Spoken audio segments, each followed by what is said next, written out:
Un saludo para todos los que me están escuchando. Estamos en María Visión y vamos a comentar un tema que me parece de enorme importancia para todos y para cada uno de nosotros. Vamos a hablar de algo que preocupa hoy, en las circunstancias actuales, de una manera muy fuerte a cualquier ciudadano que se considere activo en la vida de nuestro México actual. La soñada objetividad del derecho positivo radicaba en verse expresado en un texto accesible para cualquier persona que supiera leer. Si leo, por ejemplo, artículo 1, prohibido el aborto, todo ser nacido y todo ser concebido tiene derecho desde el primer instante a todos los derechos humanos. Esto lo entendemos todos. Parece que lo hemos entendido todos, por lo menos todos los que sabemos leer. Pues aunque usted no se lo crea, no es así. ¿Por qué? Porque aunque la letra del derecho esté muy clara, el derecho es una norma alliendi, que da una facultas alliendi, una facultad para actuar de acuerdo con esa ley. Y aquí viene el problema. Emitimos una ley de un país, de la Constitución, un reglamento constitucional, y cuando se viola esa ley, entonces se pronuncia una denuncia que va a parar a un juez o a muchos jueces. Estos jueces tienen la labor de interpretarlo. Naturalmente que hay que interpretarlo de acuerdo con lo que dice el derecho, de acuerdo con la ley. Esto parecería la cosa más sencilla del mundo. Si el artículo prohíbe matar al no nacido y al nacido y a cualquier que esté vivo, está muy claro que hay que respetar la vida. Pues esto que parece tan sencillo y tan bonito, a la hora de la hora resulta que no. Por eso voy a tratar hoy un tema que está muy relacionado con el relativismo ético, que lo hemos visto ya en alguna ocasión, lo veremos con más profundidad en otra, pero de momento quiero que esto me sirva de introducción a un caso muy concreto que me parece que es muy interesante conocer porque explica lo que quiero decir a fondo. La soñada objetividad del derecho positivo es el que está escrito y promulgado, radicaba en verse expresado en un texto que era asequible, accesible para cualquier persona que supiera leer. Y si no supiera leer, para cualquier persona que lo leyera y lo supiera escuchar. ¿De modo consciente o no? Pues esto que parece que es tan bonito, a la hora de la hora, resulta que no. Hasta el punto de que uno se pregunta hoy, ¿tiene el derecho algo que ver con la justicia? ¿No era el derecho el objeto de la justicia? O si se prefiere, ¿no era la justicia lo que el derecho promulgaba y quería? El derecho no se da para regularizar y garantizar la justicia, lo debido a cada uno de las personas que están sometidas a esa legislación. Cuando esto falla, es muy frecuente ¡no hay derecho! Lo que está sucediendo, no hay derecho, es una injusticia. ¿Pero qué es el derecho y qué es la justicia? ¿O qué nos permite gritar no hay derecho? ¿O qué nos permite decir no a justicia? Estas personas, cuando sacan este tema, tienen derecho a vincular la justicia con la moral. Admiten que por derecho debemos entender algo objetivo. En cuestión de moral, es bueno que cada uno pueda siempre suscribir, como dicen por ahí en broma, sus cadaunadas. Cada uno va a decir lo que le parece que es justo, lo que le parece que no es justo, que es legal o que no es legal. De esta manera, sin darnos cuenta, estamos desvinculando el derecho de la justicia. Y se llega a decir, es que como nunca podemos llegar a estar de acuerdo con todo, conviene que el derecho renuncie a sus sueños de justicia o justicieros, conformándose con ofrecer algo que eso sí puede hacer, según ellos. ¿Qué sería el qué? La seguridad. Lo que pretendo es que el derecho me asegure, te asegure ¿qué? Tus derechos. ¿Cuáles son tus derechos? Los que tú crees que son tus derechos, lo que tú piensas que son tu derecho, lo que piensa el juez en un caso jurídico o en último término lo que dice la ley o lo que dice la Constitución. Y aquí viene el problema. Sabemos desde antiguo, es un problema que nos pasa a todos recordemos un poquito el griego, sabemos perfectamente el problema de Antígona. Antígona, una valiente hermana que ante el dictador pues defiende el derecho que tiene a enterrar a su hermano asesinado, a su hermano fallecido. El ley no lo entiende así. Ella le dice que aunque él opine lo contrario y diga lo contrario y establezca la ley contraria, por encima de lo que diga el dictador está precisamente lo que dice la ley eterna. Antígona, una griega, cree en la ley eterna, en una ley divina, en una ley que es superior. El derecho positivo esto lo niega, pero nos ofrece, a cambio de esa ley eterna, la seguridad jurídica. Y ahora le pregunto yo, a estos señores tan positivistas que dicen que el derecho es A, derecho es jus, lo que está mandado, lo que está prometido. Eso es el derecho. Pero ¿y qué es el derecho prometido? ¿Quién nos dice y quién interpreta eso que tú dices que es el derecho prometido? Aquí viene la bronca. Y entonces, los que son juristas o los que son positivistas nos dicen, bueno, es que a mí no me interesa tanto las opiniones que sean fulanito, menganito o las opiniones religiosas. A mí lo que me interesa es que me aseguren mis derechos, que me aseguren mi seguridad. ¿Y dónde conseguimos esa seguridad? Pues vamos a recurrir a la ley. ¿Y qué dice la ley? A ver qué dice el juez. ¿Y qué dijo el juez? No me gusta lo que dijo el juez, o sí me gusta lo que dijo el juez. ¿Y qué pasa cuando los jueces, como hoy tan frecuentemente sucede, no se ponen de acuerdo? Entonces resulta que nos estamos cargando la justicia, nos estamos cargando el derecho. ¿Y qué estamos asegurando al pobre pueblo? Pues si es que pide que le exijan, que le garanticen su derecho, o sea, la seguridad. Pero vamos a ver que ni siquiera, positivamente hablando, podemos asegurar esa seguridad, porque volvemos a caer en el mismo error. Lo que es seguro para A no es seguro para B, lo que es inseguro para B no es seguro para A. Vamos a poner un ejemplo que acaba de suceder. Y lo digo porque creo que refleja muy bien lo que estoy explicando. Esto acaba de suceder hace unos meses. Estamos en Europa. La gran sala del Tribunal Europeo de los Derechos Humanos, digna de toda confianza, Supremo Tribunal de los Derechos Humanos de Europa, incluido Rusia, Turquía y demás incluidos, ha fallado 3 recursos sobre abortos practicados en clínicas del Reino Unido a embarazadas residentes en Irlanda. Cumplida su función por los jueces irlandeses y por los de Estrasburgo, parecería llegada la hora de la seguridad. Vamos a ver qué es lo que ha pasado. Y vamos a ver qué dice la prensa que recoge estas cosas y que leen los españoles, para que no haya bronca. Nos vamos a un periódico, el principal de España, aunque no es el que más lee, el más tradicional. Vamos a llamarle periódico A. ¿Qué dice el periódico ante el hecho? Lo siguiente: la justicia europea respalda la prohibición irlandesa del aborto. El aborto no está prohibido en Irlanda, por eso estas muchachitas se fueron al Reino Unido, se fueron a Inglaterra. ¿Asunto no resuelto? Pues no. ¿Por qué? Porque cuando dice la justicia europea respalda la prohibición irlandesa del aborto, esto lo dice el periódico A. ¿Pero qué dice el periódico B? Que es la postura contraria del periódico A. Dice lo siguiente: Estrasburgo, que es el de Europa, condena a Irlanda por impedir un aborto terapéutico. Caramba.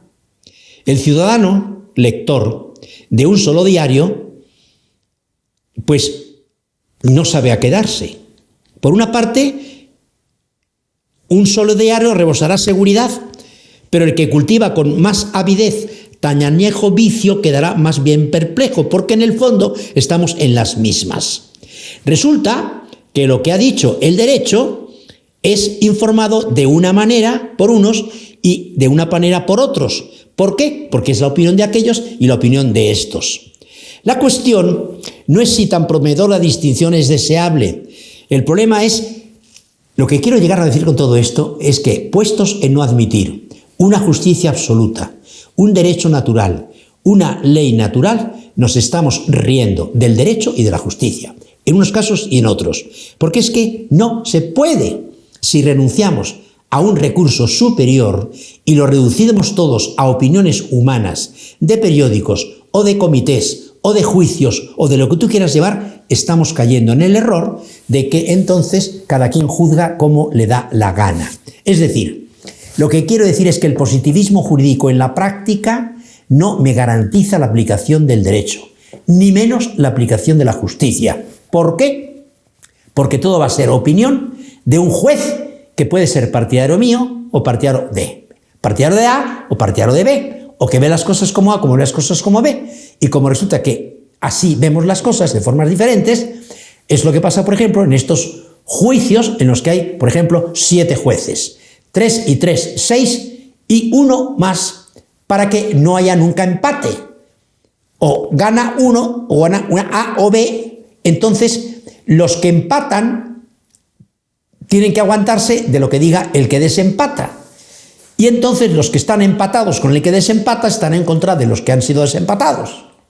¡Qué bonito! Pero ¿quién está pagando el pato? Tú y yo, porque a la hora de la hora resulta que a estos pobres niños que no podían abortar porque Estrasburgo no le da el derecho, o sea, a Irlanda tiene el derecho, lo ha puesto. ¿A qué condenó? La sentencia de Estrasburgo no condenó a Irlanda. Lo condenó fue: ¿cómo es posible que permitas que en tu país no tengas todavía una legislación que te permite dudar en estos casos? Porque Irlanda lo que dijo, pues que no, ahí no se podía abortar. Entonces las niñas se van a Irlanda, se van a Inglaterra y ahí se abortan. Y entonces Estrasburgo, ¿qué dice? Pues reclama y riñe a Irlanda, no porque haya absuelto a estas muchachas o las haya condenado, sino porque legalmente no ha podido hacer nada. Entonces, claro, nos damos cuenta, no sé si me estoy explicando bien, de que si no recurrimos a la ley natural, a la ley eterna, ¿qué es lo que está pasando en nuestro país? Sobran leyes. Pregúntate, ¿cuántos mexicanos han leído la Constitución de México? Pregúntatelo. ¿Tú crees que los senadores la han leído entera? Yo te aseguro que no, porque lo sé, porque lo he preguntado. Y me di cuenta que quien nos lo hará bebé lo sabe, la han leído. ¿Quiénes de los mexicanos de calle, de pedaleo, la han leído? Ninguno, o muy pocos, muy pocos. Apenas los abogados la han leído. Y si nos vamos a los 30 derechos humanos, pregúntate, ¿por qué los niños salen de primaria y no conocen los 30 derechos humanos? ¿Por qué los mexicanos salen de secundaria y no conocen los 30 derechos humanos? ¿Por qué los universitarios, los míos, no? Porque se los hago escribir a todos en mi clase los 30 derechos humanos, para que por lo menos cuando salgan de mi clase sepan, han leído, pero se los hago escribir a máquina, perdón, a mano, han leído los 30 derechos humanos. Si así estamos, ¿cómo nos vamos a quejar de que luego se interpreten las cosas como les dé la gana? ¿A dónde voy con todo esto? A alabar a un obispo, no voy a decir de dónde, pero es un obispo que llama a las cosas por su nombre. No estoy hablando de México, estoy hablando de España. ¿Crees que ha sido el obispo, arzobispo, cardenal de Madrid? No. ¿De Valencia? No. ¿De Barcelona? No. ¿De Sevilla? No. ¿De Zaragoza? No. ¿De Bilbao? No. ¿Que son las ciudades más grandes de España? No. ¿Quién ha sido? Iba a decir un pobre obispo. Un obispo nunca es pobre en el sentido malo de la palabra, sino un obispo de un pueblo muy cercano a Madrid, que tiene su obispo, pero que no es. Este ha publicado una pastoral valiente, contundente y certera, y criticando lo que pasa en España porque es muy parecido a lo que está pasando en México. El que quiera entender, que entienda. ¿Y qué ha dicho este señor? A lo que hay que decir sí, sí, y a lo que hay que decir no, no. No vamos con interpretaciones ni con opiniones, no, no, no, no, no. Al pan, pan, y al vino, vino. El aborto es un crimen, no un derecho. 2. El liberalismo como ideología, que ilumbra una antropología luciferina, está en el fondo de la legalización de ese crimen, que actualmente se ha convertido en un holocausto silencioso. Cuidando perros, en México te cobran 40 pesos si matas a un perro. Puedes matar todos los niños que te dé la gana y no te cobran nada. En México, Distrito Federal. Detrás de esa maquinaria se encuentran intereses anticristianos del imperialismo capitalista y del nuevo orden mundial, de lo que llaman nuevo orden mundial, que yo lo llamo nuevo desmadre mundial, que esto es lo que hay. Vamos a llamar las cosas por su nombre.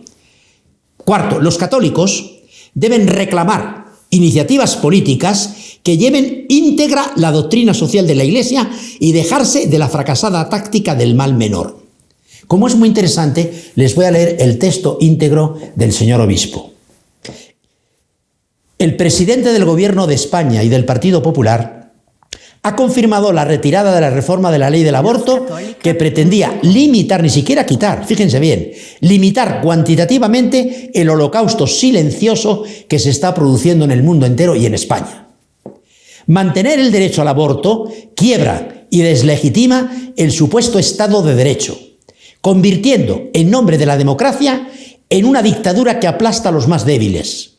Ninguna ley del aborto es buena. La muerte de un solo inocente es un horror, pero parecía que algo estaba cambiando en las conciencias de algunos políticos relevantes respecto del crimen abominable del aborto, puesto que se había presentado una ley y el mismo presidente futuro había dicho en su partido político y a la prensa que efectivamente una de esas era cambiar la ley del aborto, quitar la ley del aborto. No decía así, quitar. Luego ya veremos lo que pasó. Bueno. Dicho esto, conviene denunciar, con todo respeto a su persona, se refiere directamente al señor Rajoy, que el presidente del gobierno ha actuado con deslealtad respecto a su electorado, al no cumplir su palabra en esta materia, explicitada en su programa electoral. También ha actuado con insensatez, pues ha afirmado que lo sensato es mantener el derecho al aborto. Pero ¿cómo es posible que un señor diga derecho al aborto? Es decir, el derecho a matar a un inocente no nacido, el crimen más execrable. Además, ha faltado a la verdad, pues su partido tiene mayoría absoluta en el Parlamento, tiene. Y sin embargo, afirma que no hay consenso. ¿Desde cuándo? Ha dado un montón de leyes sin pedir consenso a nada ni a nadie. Es la realidad. Ese señor es un mentiroso. No se le puede llamar de otra manera.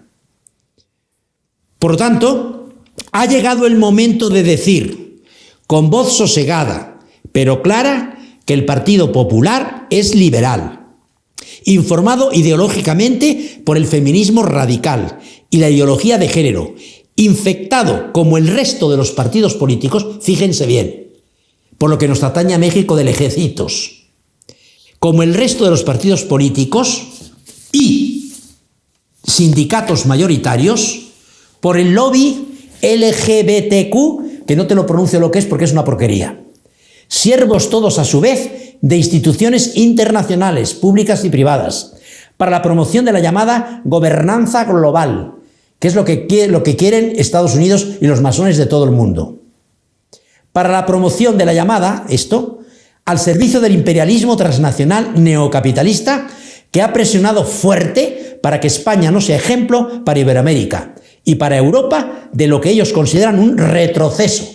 Por lo visto, promover la vida humana hoy es un retroceso, inadmisible en materia abortista. Procuraremos continuar dentro de un momento, después de la pausa.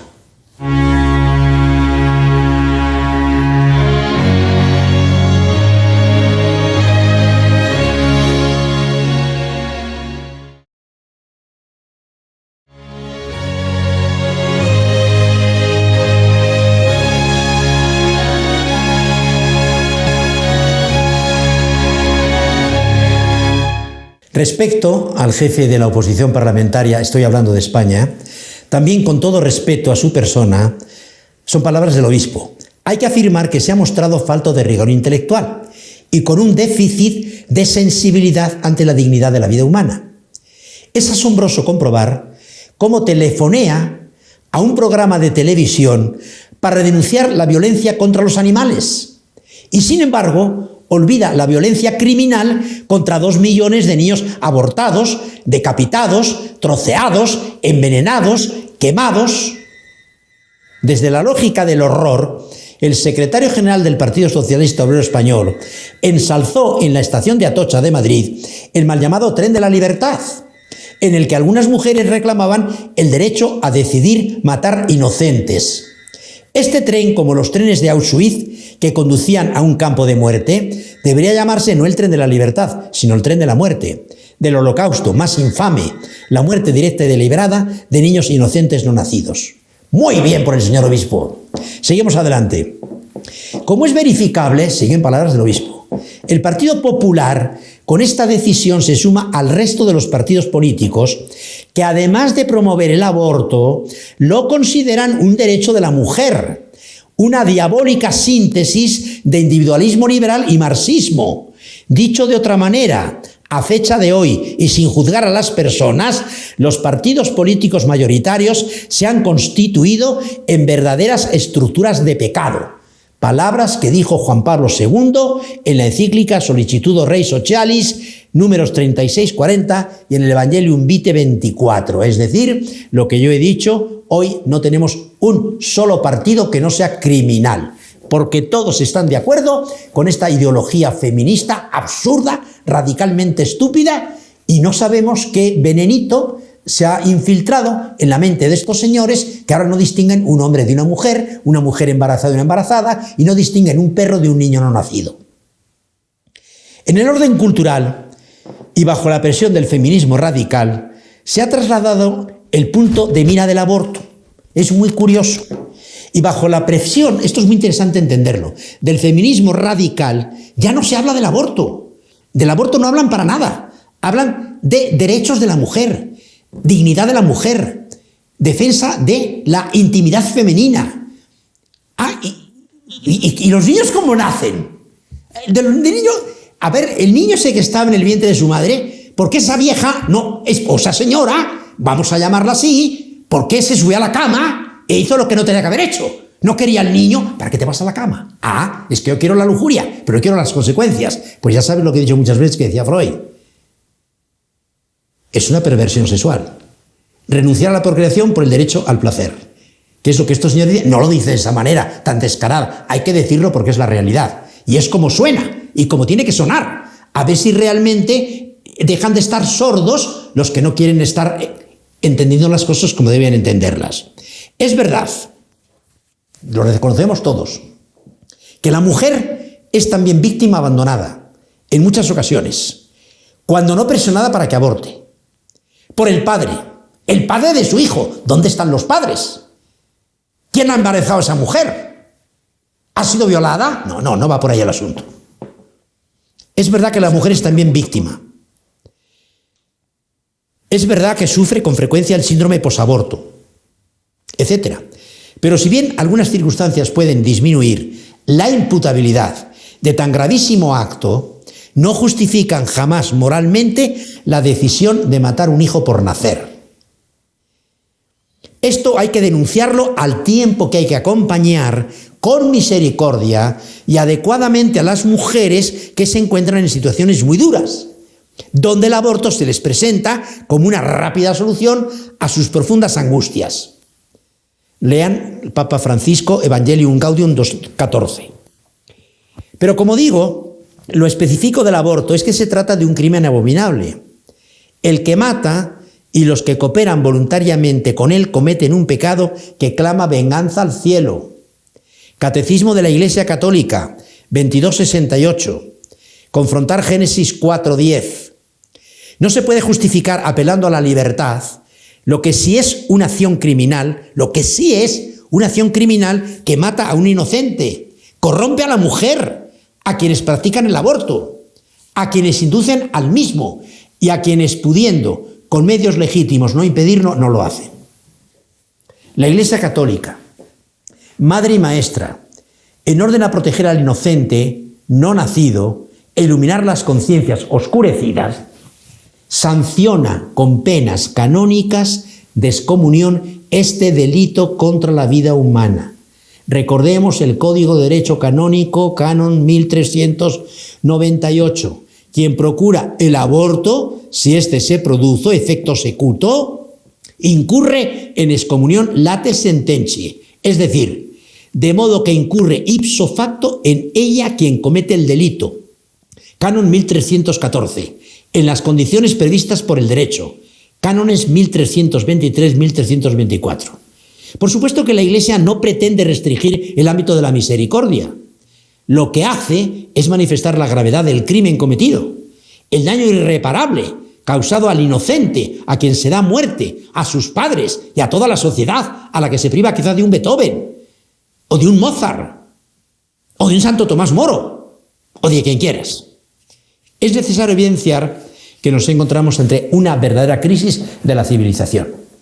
Nos hemos olvidado de Antígona, que tuvo el valor, no era católica, era pagana, de enfrentarse al dictador y decirle: eso no es ley. Porque el asesinato y su legalización nunca puede ser una ley. ¿Por qué? Porque por encima de ti hay quien ha establecido la naturaleza y manda en ella, y hay que tenerlo en cuenta. Diré más, sigue diciendo el obispo. Se debe aclarar que no es justificable moralmente la postura de los católicos que han colaborado con el Partido Popular en la promoción de la reforma de la ley del aborto, a la que ahora se renuncia. La encíclica Evangelium Vitae del Papa San Juan Pablo II no prevé la posibilidad de colaborar formalmente con el mal, ni mayor ni menor. Nunca se puede formalmente colaborar con el mal, nunca.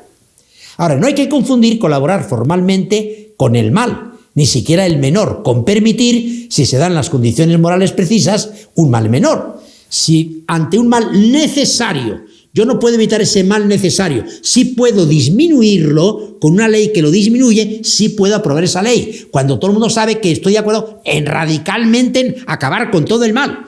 Si solo puedo acabar con un trocito de mal, vamos a llamarlo así, pues tengo que hacerlo, y estoy obligado a ello. Esto es muy importante tenerlo en cuenta. Por eso, dice, lo leo porque es muy importante, el número 73 de esa encíclica, Evangelium Vitae: un problema concreto de conciencia podría darse en los casos en que un voto parlamentario resultase determinante para favorecer una ley más restrictiva, es decir, dirigida a restringir el número de abortos autorizados, como alternativa a otra ley más permisiva ya en vigor o en fase de votación. En el caso expuesto, cuando no sea posible evitar o abrogar completamente una ley abortista, un parlamentario cuya absoluta oposición personal al aborto sea clara y notoria a todos, puede lícitamente ofrecer su apoyo a propuestas encaminadas a limitar los daños de esa ley y disminuir así los efectos negativos en el ámbito de la cultura y de la moralidad pública. En efecto, obrando de este modo, no se presta una colaboración ilícita a una ley injusta, antes bien se realiza un intento legítimo y obligado de limitar sus aspectos inicuos. Con afecto hacia las personas y con dolor, también debo decir que en ocasiones algunas instancias de la Iglesia Católica que camina en España no han propiciado, más bien han obstaculizado, la posibilidad de que aparezcan nuevos partidos o plataformas que defiendan sin fisuras el derecho a la vida, el matrimonio indisoluble entre un solo hombre y una sola mujer, la libertad religiosa y de educación, la justicia social y la atención a los empobrecidos y a los que más sufren, en definitiva, la doctrina social de la Iglesia. Gracias a Dios, el Papa Francisco ha sido muy claro respecto al aborto en su exhortación apostólica Evangelium Gaudium, número 2013 y 2014. Nuestra historia, se refiere, está hablando el obispo en España, es momento de apelar a la conciencia de los católicos españoles y yo a los católicos mexicanos, por supuesto. Ante nosotros, tal vez se abre la posibilidad, ahora muchas veces la gente pregunta: es que no tengo a quién votar, ¿a quién voto? Es que no hay ningún partido que sea positivo en este terreno. Hay que mantener, el obispo da soluciones en España, que son muy aplicables aquí, y por eso las voy a leer. Hay que mantener firme el propósito de la evangelización, de la gestación de nuevos cristianos y de la atención en nuestros hospitales de campaña, así es como ha llamado el Papa a la situación de la Iglesia hoy en el mundo entero de la Iglesia Católica, Cáritas, centros de orientación familiar, etcétera, etcétera, de tantas personas heridas física, psíquica y espiritualmente que esperan nuestro amor, que esperan nuestra misericordia y nuestra ayuda siempre desde la verdad y sin falsear lo que es la verdad. Insistir en la educación sexual y en la responsabilidad de las relaciones sexuales, es decir, educar para el amor, no para la cama. Insistir en la abolición total de toda ley que permita el aborto provocado directo y promover la aprobación de leyes que protejan al no nacido, la maternidad y las familias. Suscitar una respuesta civil organizada y capaz de movilizar las conciencias. Hacer una llamada a promover iniciativas políticas que hagan suya igualmente la doctrina social de la Iglesia. Estudiar por enésima vez la posibilidad de regenerar los partidos políticos mayoritarios, aunque hasta ahora estos intentos han sido siempre improductivos. Cada vez que se intenta renovar el PP, el Paipo, el Pupu, el Papó, nada. El camino va a ser largo y difícil. Así pasó con la evolución de la esclavitud. Fijaos, todavía legalmente la hemos abolido. Realmente la tenemos en todos los países, de una manera o de otra. No nos engañemos. En el siglo XVIII acabamos, en el XIX acabamos con... No. Legalmente sí se acabó, en algunos estados y en algunos lugares. Mundialmente está prohibida por los derechos humanos. Pero ahí sigue. ¿Por qué? Pues porque la gente le interpreta lo que comentábamos antes. Una cosa es la ley, otra cosa es el legislador, otra cosa es el juez, otra cosa es lo que resulta en la realidad. Al final hemos hecho nuestra santa voluntad de Dios. Perdóname que lo diga así. Nuestra santa no voluntad de Dios. Este tiempo es de conversión. Puedo comentar que estamos en Adviento. Es tiempo de conversión. Así pues, todos, mujeres y varones, profesionales de la sanidad y de los medios de comunicación, gobernantes, legisladores, jueces, fuerzas y cuerpos de seguridad, pastores y fieles, estamos obligados en conciencia a trabajar y defender con todos los medios legítimos toda la vida de toda la vida humana, desde su concepción hasta la muerte natural, no artificial. Desde la concepción hasta la muerte natural, empezando por los no nacidos y por sus madres. Si no lo hacemos, la historia nos lo recriminará. Las generaciones venideras nos lo reprocharán. Y lo que es definitivo, Dios, el día del juicio, y está muy de moda en las lecturas del Adviento, lo que llaman algunos teólogos el Adviento escatológico, el Adviento histórico. El Señor ya ha venido en la historia, es innegable, y está el juicio venidero en el que todavía no estamos nosotros, pero estaremos. Y lo que es definitivo, Dios, el día del juicio nos lo reclamará.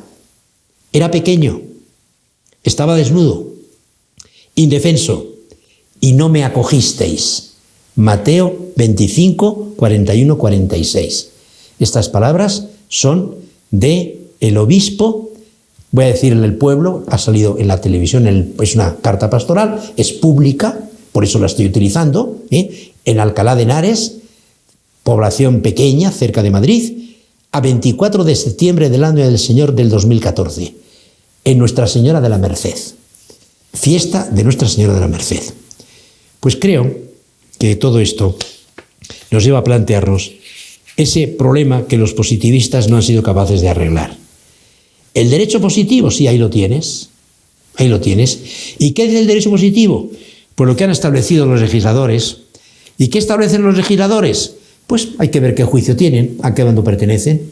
Ya sabemos que los que legislan a favor del aborto son abortistas.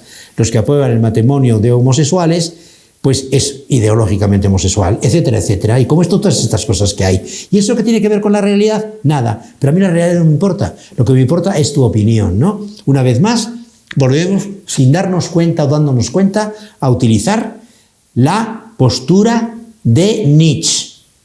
No existen fenómenos morales, solo calificación moral de esos fenómenos. Por tanto, hablar de moral es una estupidez. Hablar de cualquier cosa es otra estupidez, porque lo único que vale es lo positivo. Pero el problema es que lo positivo se puede entender de muchísimas maneras si no tienes algo en donde radica eso positivo. Y eso se llama realidad. Y ese es el problema. Cuando dicen y decimos que el gran problema de la filosofía moderna, y no solamente la filosofía moderna, el gran problema de los políticos modernos, el gran problema que tenemos hoy es la negación del principio de realidad, la realitas. Por eso me gusta tanto Zubiri, porque ha puesto otra vez como base de la realidad, del ese real, la realitas. Realitas in essendo, la realidad que se hace ser. Y luego podremos hablar del ser. Hoy nos cargamos el ser, nos cargamos a Santo Tomás y nos cargamos a Zubiri. Nos cargamos el realismo y nos quedamos con un idealismo soso que no cuenta, que no pela, que no dice nada, que no lleva a ninguna parte. Todo esto nos viene pues muy bien como anillo al dedo para darnos cuenta de cómo los católicos no podemos permanecer cruzados de brazos. No podemos permanecer como si la cosa no fuera con nosotros. No podemos decir que a mi problema es el club, o mi problema es el golf, o mi problema es el Atlas, o mi problema es el Guadalajara, o mi problema es, por favor. Eso no son problemas, son problemitas. Hay que resolver primero los problemas y luego iremos resolviendo los problemitas. Y no como ahora, ¿qué es lo que está pasando en el médico? Que todo el mundo quiere seguridad, seguridad, seguridad. ¿En base a qué? A la seguridad. S-E-G-U-R-I-D-A-D. ¿Eso? ¿Eso qué es? Una palabra. ¿Y qué dice la palabra? La palabra no dice nada cuando la palabra oculta la realidad. Eso es lo que sucede ahora. ¿No te has dado cuenta de que hoy vivimos un enorme peligro que es la inflación de la palabra? ¿No te has dado cuenta de eso? El veneno hoy es que se habla mucho. Con los medios de comunicación no te quiero decir. Con los aparatitos portátiles no te quiero decir. Con todos los aparatos que hemos inventado para comunicarnos, cada vez hay más palabras, cada vez hay más lenguaje y cada vez hay menos verdad, cada vez hay más mentira, cada vez hay más engaño, cada vez hay más ocultamiento de la realidad. Hoy se habla mucho porque se piensa poco y ese es el gran problema de siempre. El lenguaje oculta la realidad porque no hay pensamiento. Y cuando no hay pensamiento, ¿no te has dado cuenta de que los que hablan mucho piensan poco? Es un dicho muy clásico. Por lo tanto, vamos a irnos acercando al final. Creo que ha llegado el momento de ir terminando. Les aconsejo a todos que compren, quiero que tengan 3 cosas en su casa. La Biblia, el Catecismo Mayor de la Iglesia Católica y el Compendio de Doctrina Social de la Iglesia. Y que los lean junto con los 30 derechos humanos. Y si pueden, la Constitución de México, que es mucho mejor de lo que parece. Pero ¿de qué nos sirve si nadie le hace caso? Si hablase de reglamentos y de interpretaciones de los reglamentos, al fin acabamos con lo que dice el jurista Pico de Palo o Pedro de Palitos, que dice lo que le da la gana porque está impulsado por un partido político que lo ha puesto ahí de juez. Al final deformamos la realidad. ¿Y qué es la realidad? Lo que yo quiero y lo que tú dices, pero no la realidad. Hemos ahorcado la realidad.